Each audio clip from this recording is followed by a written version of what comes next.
If Brewdog is such a good place to work, why are there open grievances today about victimisation, wages, and health and safety issues at several locations that the leadership have been ignoring for months and months now? That is what is on the agenda today. Now, I asked a person who is in significant control of Brewdog PLC, who is also the company's secretary, that's right, Mr. Martin Dickie, that exact question. If Brewdog is such a great place to work, why do these grievances exist? Here is what he had to say. I also think you should speak to some of our people that work here now, and I think on the whole, people think we are doing a good job as an employer and being fair and looking after our team. Okay, but why are there 11 OPs that the board won't address? I don't know what those 11 grievances are. They're related to the workplace health and safety issues in the bars and other issues in the culture. Well, then it'll be taken seriously by our HR team and should be being dealt with fairly. The union has been ignored for 11 months.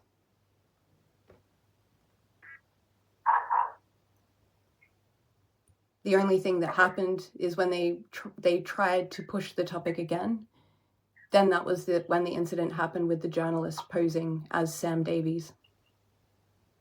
I mean, I don't know what to say because I don't know anything about it, so I can't add anything to it. I know, but this is what I'm dealing with, man. What beautiful, reassuring words that all shareholders and employees love to hear. This is part 2 of Supercooked Corporate Conspiracy, all killer, no filler, and just pop back to our first video if you need any information on all the intros and all of that. Now I have to do some obligatory housekeeping. All parties mentioned in this video have been contacted for right of reply, and of course it has been silence. So a very special hello to the legal representatives watching this, and I wish you a very earnest see you in court because I have the receipts. Last video we spoke with Bryan Simpson, a trade union official and lead organizer at Unite the Union, which currently has several hundred members working at Brewdog. We discussed the outcome when Bryan assisted his members organizing grievances in 2024. And that outcome was that he was approached by someone pretending to be a Sunday Times journalist wanting information about Brewdog and James Watt. And now Bryan is going to walk us through exactly what the grievance situation is at Brewdog. So a collective grievance is a formal process that is recognised in British employment law through things like the ACAS Code of Practice and the right to lodge a grievance. It's effectively a formal complaint made by workers about immoral or unlawful treatment. It could even be a breach of policy. In this case, at Brewdog, at the start of July, we lodged a formal collective grievance on 3 topics. First one being victimisation, that being around the toxic and systemic culture of bullying that has led to victimisation. Victimisation is effectively mistreating or treating someone differently and detrimentally based on a protected characteristic, and we have clear proof of that happening across the organisation. So that was the first element of the grievance. The second one was around the abandonment of the real living wage. Obviously that dates back to January. That is really about 6-7 months on. How has that really impacted the workers in the last 6 or 7 months, because they cannot afford to work there anymore? Because there's no guaranteed hours, right? Some of them are on really low hour contracts. So if their general manager wanted to, they could just take that person off the rota or put them on 4 hours a week and they'll get one shift at £12 an hour, £11 if they... The third element of the grievances around health and safety. And I can say this without a shadow of a doubt, the worst health and safety breaches that I have ever seen in a bar were happening across Brewdog, but particularly in the Waterloo establishment. For example, the basement and the place where most of their stock was being held. We have pictures of live and plugged in wiring electronic devices in buckets of water in the Brewdog basement, which was flooded, has been flooded so many times. It's a huge health and safety risk, and the company have known about this, and it's not been fixed. It was sent to James Arrow. The worst examples of health and safety that I've experienced in 15 years in the industry. Systemic, toxic bullying culture, which amounts to victimisation, and the removal of the real living wage, with examples of how that has brought poverty to your workforce, and they have not responded. They just wanted a meeting with the CEO with the reps from 11 different units to sit down with, hear their issues, understand their issues, and seek to come to a resolution. That's all they were asking for. What did happen, the only tangible thing that I'm aware of from our members, was that James Arrow sent in, and it must have been him who ordered this, for the area manager to go in and quote-unquote investigate the matters.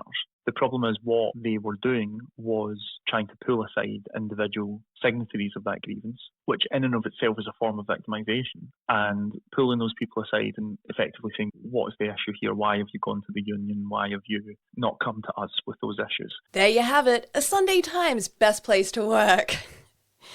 Now, let us recall the announcement of the Brewdog blueprint, and that was in May 2022. And at that time, Brewdog announced that each bar would share 50% of its profits with crew members paid twice a year. And it was at that time that James Watt also donated or gifted a fifth of his personal stake in Brewdog's business to team members, an alleged gift worth an alleged £100 million or something like that. So aside from that, this landmark announcement essentially regurgitated, even rebranded the existing iterations of compensation programs that actually already existed at Brewdog. Now, I am no Russell Crowe starring in A Beautiful Mind, but I think that staff plus paid plus money plus employees plus James Watt plus Brewdog and so on and so on and so on most certainly equals. They announced this at the exact same time this reporting from Good Beer Hunting went live. Conspiracy weary, Brewdog CEO files fraud lawsuit against woman he paid for information. So let's check in with Bryan once more about the materialization of these promises that were made to employees in 2022. It's so convoluted, but in a nutshell, promises were made by James Watt himself for personal shares to be transferred, but also through the 10% scheme and the unicorn scheme and all these harebrained brands and ideas, as Brewdog's very good at doing, but incapable of delivering. We believe millions of pounds, if not much more, have just not gone to the workers. We know at the other end that because our members show us their pay slips, the profit share line on their pay slip is negligible. There are serious issues with the profit share schemes that amount to at least a fundamental lie. We just don't know how deliberate that is. We don't know whether that's down to incompetence. Is that down to just sheer profit before people? And again, this speaks to the false promises that were made from the very start, promises that were made by James Watt more recently, which, by the way, was a clear attempt on his part to rebuild his reputation, both personally and as a company. That came not long after the Punks with Purpose controversy. In the next installment, I'll be discussing the Brewdog Employee Benefit Trust and a few other shareholder-related topics, lowering myself yet again to the intellectually and morally void realm to ask questions that only, surely, a hater would ask. Where is the employees' shares and how are they distributed? What are the tax implications? Why do laws say that employees' trust should be independently operated and feature staff representation, but Brewdog just put themselves in control? You know, all the important questions one would ask when contemplating a supercooked corporate conspiracy.